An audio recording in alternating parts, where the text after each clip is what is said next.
Okay, so it seems that there's been a pretty interesting situation going on in the Chinese space of the kind of gacha community at the moment, and this is a pretty interesting one. Now, obviously, this is coming from a person over on wuwa Unfiltered, so take a lot of this information with a grain of salt. But again, I've looked up on BiliBili and I found the guy's account and stuff, so again, I do think it is pretty legitimate. But they say a well-known CCR named Grayshoe, 3 million followers over on BiliBili, conducted a sting operation that led to the banning of several XJJ members, including Tianhua, one of the most prominent figures in the group, which is pretty insane, you know. And if you don't know, XJJ have been causing a lot of problems in the kind of gacha space in general recently, due to their like misinformation, a lot of threats and harassment. Again, they pretty much do the whole lot, and we've talked about them quite a bit over on this channel about how they're like the army in the gacha community who are willing to fight for Hoyoverse and stuff like that, which I think is pretty insane. And yeah, well, it seems like this person is doing good by conducting a sting operation. Now, they say Grayshoe initially posted that he'd stopped streaming Wuthering Waves because his streams for the game performed worse than other games. Some XJJ members seized this opportunity to slander wuwa, spreading claims that it was a dead game nearing its end of service, and that even one of the biggest content creators was quitting. So yeah, obviously Grayshoe is a pretty big deal over there, right? Yeah, obviously he said he wasn't going to stream Wuthering Waves anymore. But later, Grayshoe actually made a follow-up post apologizing to wuwa players, revealing that his initial post was bait to expose XJJ members during another content creator's stream because he got banned. He explained the situation in detail. Grayshoe had approached BiliBili asking them to address the XJJ members who were constantly harassing CCs and average players. BiliBili informed him that they couldn't do anything about it. However, if Grayshoe could provide evidence of harassment, they will do something about it. So again, this dude had a pretty high IQ play here of essentially baiting them all into kind of coming out and, you know, hating on Wuthering Waves, and also I'm guessing some other games too, because it's not just Wuthering Waves that this group hates, by the way. It's like games like Arknights and so many more that they hate as well. And well, I'm pretty sure he made them feel like it was a safe space to kind of talk about it and to kind of harass people and stuff like that, when in actual fact he was trying to bait them. And well, I think it worked here. They said, to gather this evidence, Grayshoe made the initial post to lure XJJ members. Oh yeah, he also mentioned that BiliBili would release new policies targeting XJJ members in the future, and as a result of this sting operation, Grayshoe received a 3-day ban for abusing the system, likely because his sting operation made BiliBili look bad. Meanwhile, several XJJ members, including Tianhua, were permanently banned, with Tianhua facing a IP ban that affects all of his existing and future accounts. So yeah, it seems like BiliBili may have actually removed one of the XJJ's most prominent members in the group, which is very, very good news to hear. Now, obviously, we don't know how 100% true this is. This could be a complete made-up kind of statement here, but again, I do think that, you know, obviously there has been some stuff going on over at BiliBili. Again, I don't really read Chinese, so I'm unsure. But they say, bro, what the hell is up with Chinese social media? So the internet is like hell. It's deeper. The deeper you go, the worse it gets. There may be journey in paradise with the friends that turn into tide spawns along the way. That the internet is the hell on earth. The more you read about modern serial killers and shooters, the more you realize, yeah, there's a pattern that was influenced by internet. Real gacha tribalism, none of the limp-wristed imitations that we get in the West. When China gacha communities go to war, they go to war. And obviously they said, it amazes me how wuwa bothers so many people around the world, and the gacha scene in China remains as chaotic as ever. For those who just say it's just games over there, the whole thing is taken very, very seriously, which is 100% true, you know.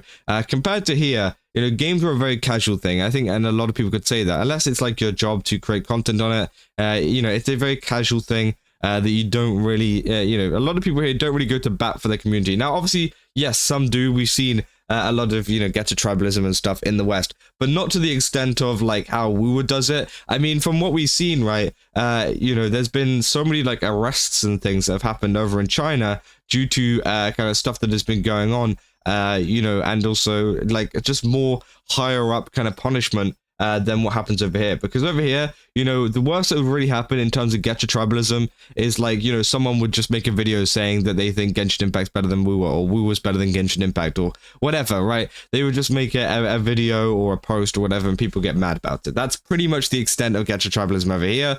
Whereas over there, it's like they they like conduct like a 5-stage plan of like how to take down Wuthering Waves as a whole, and then they ended up getting like arrested in the process or whatever, or taken to court by Kuro, right? It's crazy, and it's crazy how far they do go for their games. But hey, you know, that is just how dedicated they are, right?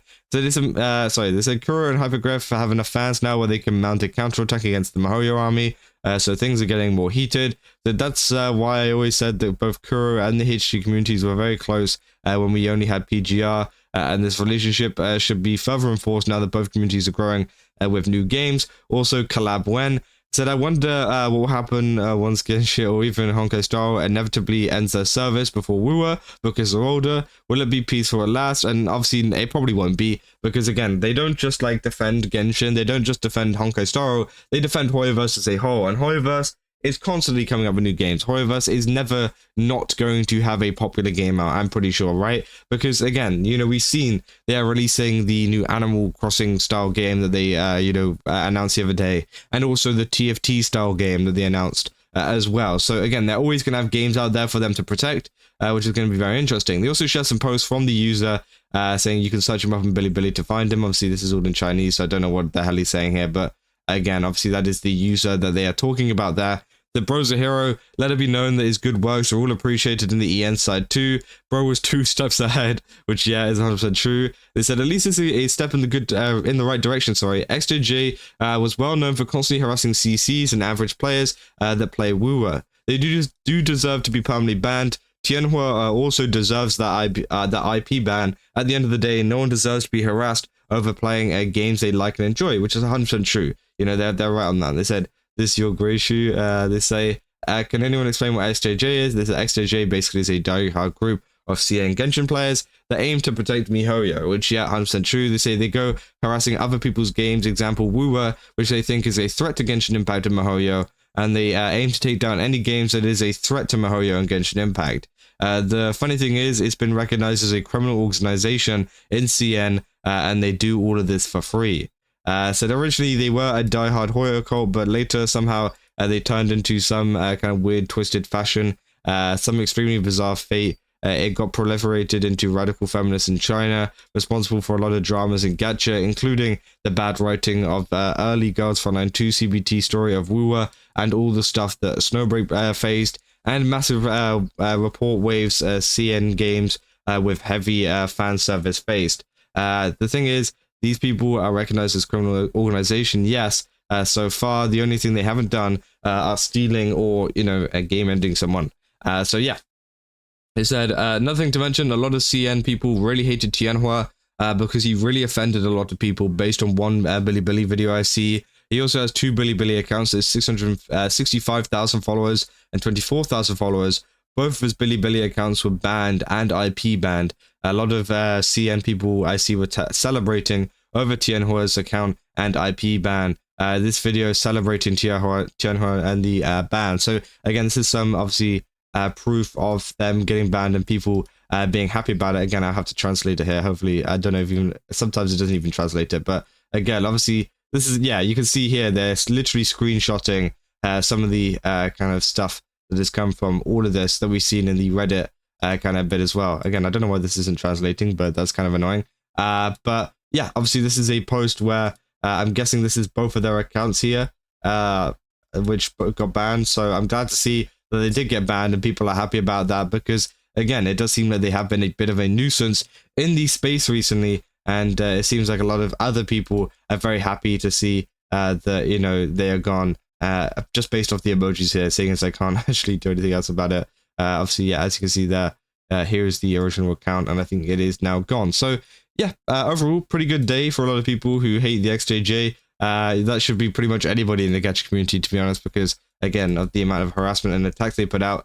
But yeah, overall, really, really good, and hopefully we can see more of this happening in the future. But if you guys did enjoy this video, don't forget to leave a like and subscribe. Also, go to GameStop, use my code Kaza, get 10% off. Again, they've got a ton of really cool stuff over there. Definitely recommend checking it out. And yeah, I'll see you guys in the next one. That's all. See ya.